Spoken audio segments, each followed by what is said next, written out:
Hi friends, నేను మీ Sony. Welcome back to అమ్మతో వంట. ఈరోజు రెసిపీ వచ్చేసి రైస్లోకి అప్పటికప్పుడు చేసుకొని తినడానికి చాలా సింపుల్ అండ్ ఈజీ అయిన చింతకాయ తొక్కు పచ్చడిని ఎలా చేయాలో చూపించబోతున్నాను. ఇప్పుడైతే ప్రాసెస్ని స్టార్ట్ చేద్దాం. నేను ఇక్కడ హాఫ్ కప్పు దాకా పల్లీలను తీసుకున్నాను.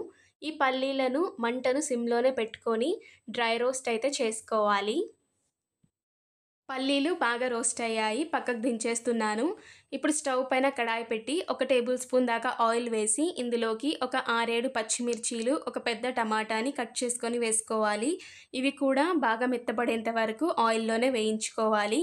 నేను ఇక్కడ పల్లీలను పొట్టు తీసేసుకొని వేస్తున్నాను. అలాగే ఇందులోకి మనం వేయించుకున్న టమాటా అలాగే పచ్చిమిర్చిని కూడా ఇందులోకి వేసుకోవాలి. అలాగే ఒక 6-7 వెల్లుల్లి రెబ్బలు, కొంచెం కొత్తిమీరని కూడా వేసుకోవాలి. ఒక హాఫ్ కప్పు దాకా చింతకాయ తొక్కుని కూడా ఇందులోకి వేసుకోవాలి. ఈ చింతకాయ తొక్కు కూడా ఎలా ప్రిపేర్ చేయాలో నేను అది కూడా వీడియో తీస్తాను. సో ఇప్పుడు ఇవన్నీ వేసిన తర్వాత మెత్తగా మిక్సీకి అయితే గ్రైండ్ చేసుకోవాలి. సో ఇక్కడ చూసారు కదా, ఇలాగ మెత్తగా గ్రైండ్ చేసుకోవాలన్నమాట. ఇప్పుడు దీనికి పోపు అయితే పెట్టుకోవాలి. నేను ఇక్కడ పోపు కోసం సేమ్ అదే కడాయిలోనే 1 టేబుల్ స్పూన్ దాకా ఆయిల్ని వేసుకొని ఇందులోకి 1 టీ స్పూన్ దాకా జీలకర్ర, ఆవాలు, కొన్ని రెబ్బల కరివేపాకు, అలాగే ఒక ఎండుమిర్చిని తుంచుకొని వేసుకోవాలి.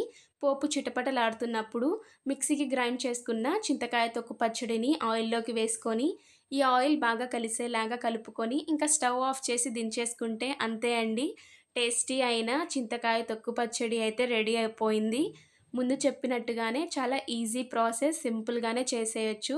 అప్పటికప్పుడు ఏదైనా రైస్లోకి ఇన్స్టంట్గా ఏదైనా తినాలనుకుంటే ఈ చింతకాయ తొక్కు పచ్చడిని ఒక్కసారి ట్రై చేయండి. టేస్ట్ అయితే చాలా బాగుంటుంది.